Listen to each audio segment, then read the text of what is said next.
Hello friends, आज मैं आप सभी के लिए अकबर और बीरबल की बहुत ही इंटरेस्टिंग स्टोरी लाई हूँ जिसका नाम है पैर और चप्पल। तो चलिए हम अपनी कहानी को शुरू करते हैं। बीरबल बहुत नेक दिल इंसान थे। वे सदैव दान करते रहते थे और इतना ही नहीं, बादशाह से मिलने वाले इनाम को भी ज़्यादातर गरीबों और दीन दुखियों में बांट देते थे। परंतु इसके बावजूद भी उनके पास धन की कोई कमी ना थी। दान देने के साथ साथ बीरबल इस बात से भी चौकन्ने रहते थे कि कहीं कोई कपटी व्यक्ति उन्हें अपनी दीनता दिखाकर ठग ना ले। ऐसे ही अकबर बादशाह ने दरबारियों के साथ मिलकर एक योजना बनाई कि देखें कि सच्चे दीन दुखियों की पहचान बीरबल को हो पाती है या नहीं। बादशाह ने अपने एक सैनिक को वेश बदलवाकर दीनहीन अवस्था में बीरबल के पास भेजा कि अगर वह आर्थिक सहायता के रूप में बीरबल से कुछ ले आएगा तो अकबर की ओर से उसे इनाम मिलेगा।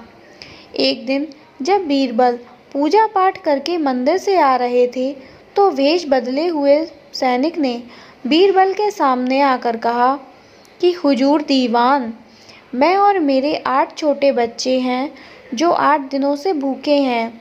भगवान का कहना है कि भूखों को खाना खिलाना बहुत पुण्य का कार्य है। मुझे आशा है कि आप मुझे कुछ दान देकर अवश्य ही पुण्य कमाएंगे। बीरबल ने उस आदमी को सिर से पांव तक देखा और एक क्षण में ही पहचान लिया कि वह ऐसा नहीं है जैसा वह दिखावा कर रहा है। बीरबल मन ही मन मुस्कुराए और बिना कुछ बोले ही उस रास्ते पर चल पड़े जहाँ से होकर एक नदी पार करनी पड़ती थी। वह व्यक्ति भी बीरबल के पीछे पीछे चलता रहा। बीरबल ने नदी पार करने के लिए जूती उतारकर हाथ में ले ली। उस व्यक्ति ने भी अपने पैर की फटी पुरानी जूती हाथ में लेने का प्रयास किया। बीरबल नदी पार कर कंकड़ीले मार्ग पर आते ही 2-4 कदम चलने के बाद ही जूती पहन ली। बीरबल यह बात भी गौर कर चुके थे कि नदी पार करते समय उस व्यक्ति के पैर धुलने के कारण और भी ज़्यादा साफ सुथरे, चिकने और मुलायम हो गए थे और उनकी गोरी चमड़ी भी दिखने लगी थी। इसलिए वह मुलायम पैरों से कंकड़ीले मार्ग पर नहीं चल सकता था। तब उस व्यक्ति ने कहा कि दीवान जी, दीनहीन की पुकार आपने सुनी नहीं क्या? तब बीरबल बोले कि जो मुझे पापी बनाए मैं उसकी पुकार कैसे सुन सकता हूँ। तब उस आदमी ने कहा कि क्या कहा आपने? आप मेरी सहायता करके क्या पापी बन जाएंगे? तब बीरबल ने कहा कि हाँ, वह इसलिए क्योंकि शास्त्रों में लिखा है कि बच्चे का जन्म होने से पहले ही भगवान उसके भोजन का प्रबंध करते हुए उसकी माँ के स्तनों में दूध दे देता है।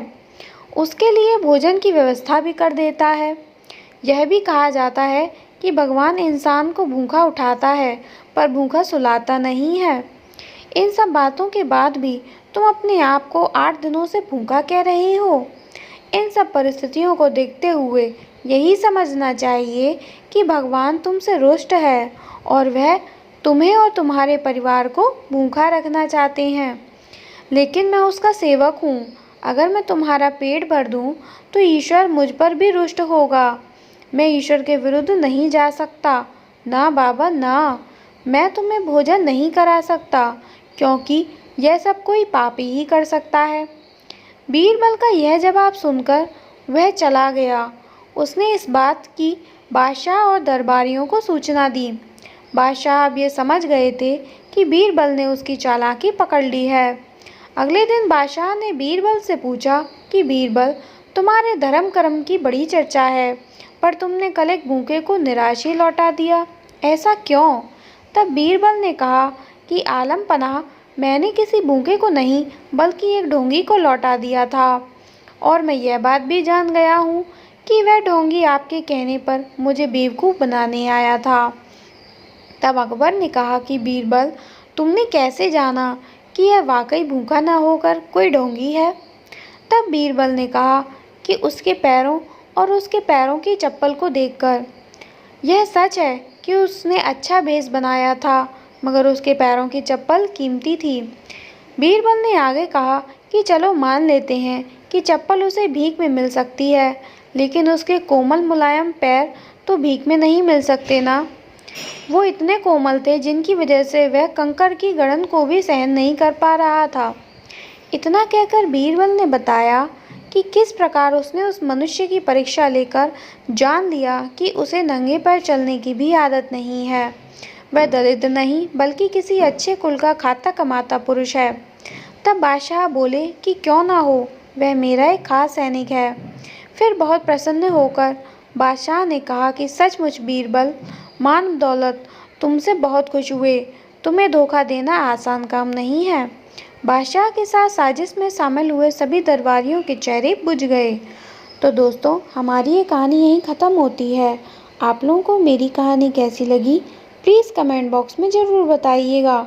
पसंद आई हो तो इसे लाइक करें, ज़्यादा से ज़्यादा लोगों में शेयर करें और मेरे चैनल को ज़रूर सब्सक्राइब करें, जिससे मेरी और नई नई कहानियाँ जल्द से जल्द आप तक पहुँच सकें।